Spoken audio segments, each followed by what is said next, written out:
নমস্কার, আমি শ্রী হরিহর পাল। ঋষিবাণী চ্যানেলে আপনাদের সবাইকে স্বাগত। আমি এখন যে বিষয়টির উপস্থাপনা করতে যাচ্ছি সেটি হলো মায়া কি। মায়া শব্দের অর্থ হলো মা অর্থে, সংস্কৃতে মা বলতে না,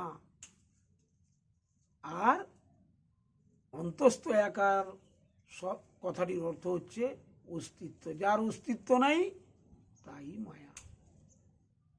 মায়ার সংসারে আমরা হাবুডুবু খাচ্ছি। কি বললেন কৃষ্ণদাস কবিরাজ চৈতন্য চরিতামৃতে? কৃষ্ণ সূর্য সম মায়া হয় অন্ধকার, যাহা কৃষ্ণ তাহা নাই মায়ার অধিকার। তাহলে ভগবান শ্রীকৃষ্ণের বিপরীতে অবস্থান করছে মায়া। কৃষ্ণ সূর্য সম, জ্যোতির্ময়, অপরদিকে মায়া অন্ধকারে ভরা। তাহলে চিন্তা করে দেখুন মায়া কি জিনিস। এই যে আমরা এই জগতে অবস্থান করছি, তো মায়ার সংসার। মায়ার যেরকম বলা হলো যে যার অস্তিত্ব নেই, এই সংসার আজ আছে কাল নাই। এই মায়ার সংসারেও তাই। আজ সুন্দর সংসারকে সাজিয়ে বসে আছি, কালকে এমন একটা অঘটন ঘটে গেল, সব কিছুই হারিয়ে গেল, তার কোনো অস্তিত্ব নাই। অতএব ভগবান কি করলেন না, জীবকে রক্ষা করার জন্য তিনি কি করলেন না, বেদ, পুরাণ, গীতা, ভাগবত, বিভিন্ন শাস্ত্রের উপস্থাপনা করলেন।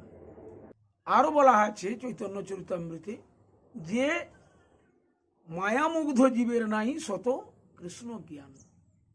আমরা আমাদের যে চোখ দুটো মায়ায় ঢাকা, আমাদের ভগবত স্মৃতি, কৃষ্ণ স্মৃতি আমাদের মনে পড়ে না। আমরা যতটা আনন্দের সঙ্গে সংসারে থাকি, কাজ করি, সংসারে শ্রীবৃদ্ধি কামনা করি, ঠিক ততটা আনন্দের সঙ্গে আমরা ভগবানের চরণে নিজেদেরকে প্রপত্তি করতে পারি না, অর্থাৎ ভগবানের চরণ সেবা আমরা করতে পারি না। যার জন্য এই বারে বারে আমাদের এই সংসারে যাওয়া আর আসা চলে। অতএব এই মায়াকে সরিয়ে দিয়ে মায়ার হাত থেকে নিস্তার পেতে হলে কি আছে না, একটি মাত্র মেডিসিন আছে, একটি মাত্র ওষুধ আছে, সেটা হচ্ছে হরের নামই বা কেবলম। আমরা যত বেশি হরিনাম করব, যত বেশি ভগবানকে আমরা কাতর স্বরে ডাকবো, মায়া কিন্তু আমাদের সামনে থেকে দূরে সরে যাবে। মায়া আমাদের সামনে আর দাঁড়াতে পারবে না। শ্রীরামকৃষ্ণদেব ভারী একটি সুন্দর কথা বলেছেন যে পানায় ঢাকা পুকুরের কাছে গিয়ে বলছো জল নেই, আর মায়ায় ঢাকা চোখ দুটো নিয়ে বলছো ভগবান। পানা সরিয়ে দাও, জল দেখতে পাবে, মায়া সরিয়ে দাও, ভগবানকে দেখতে পাবে। অতএব এই দুর্লভ মনুষ্য শরীর, যে শরীরের অস্তিত্ব ক্ষণিকের জন্য, আমরা ভাবছি আমি 100 বছর বাঁচব, কেউ বলছি আমি এতদিন বাঁচলাম, সেটা কিন্তু নয়। 100 বছর, 50 বছর, 80 বছর, 90 বছর, এগুলোর কোনো অস্তিত্ব নাই, স্বপ্নে ঢাকা সবই। আমি কি করে আমি 100 বছরে পৌঁছে গেলাম, কি করে আমি 80 বছরে পৌঁছে গেলাম, সেটা যদি ভেবে দেখি তাহলে তার অস্তিত্ব কোনো খুঁজে পাবো না। কারণ মায়াটা হচ্ছে এটাই, মায়া অন্ধকার।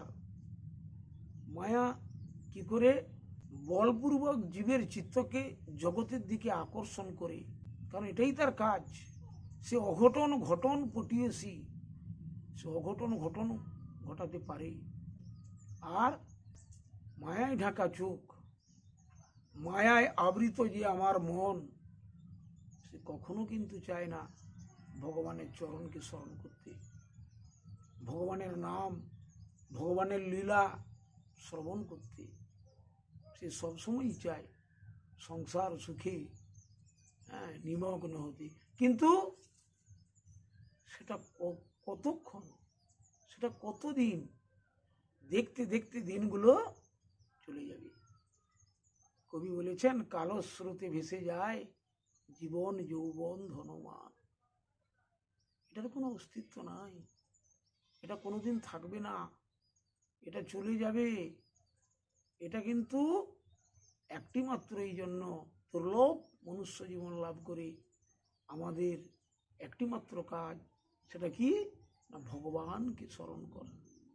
কি সুন্দর পদকর্তা বলেছেন, এমন দুর্লভ মানব দেহ পাইয়া কি করো ভাবনা কেহ, এবে না ভোজিলে যশোদা সুত চরমে পড়িবে লাজে।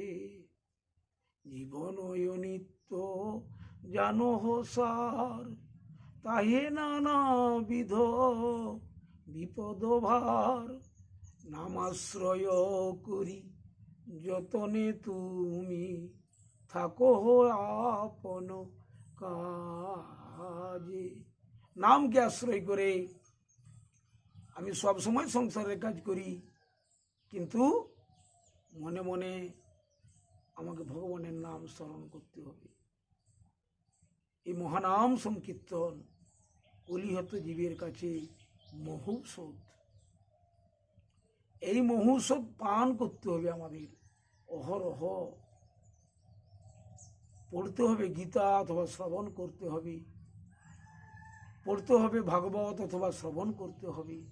দিলেই আমাদের মায়ার যে প্রলেপটা ধীরে ধীরে মন থেকে সরে যাবে, অর্থাৎ অন্ধকারটা মন থেকে সরে গিয়ে কৃষ্ণালোকে আমরা আমাদের মন প্রাণ ভরে উঠবে। বলা হয়েছে না, কৃষ্ণ সূর্য সম, মায়া হয় অন্ধকার, যাহা কৃষ্ণ তাহা নাই মায়ার অধিকার। নমস্কার। আমার এই ভিডিওটি যদি ভালো লাগে আপনারা লাইক করবেন, কমেন্ট করবেন, শেয়ার করবেন এবং আমাকে আগামী দিনে যাতে আরও এরকম ভিডিও পরিবেশন করতে পারি একটু সুযোগ করে দেবেন।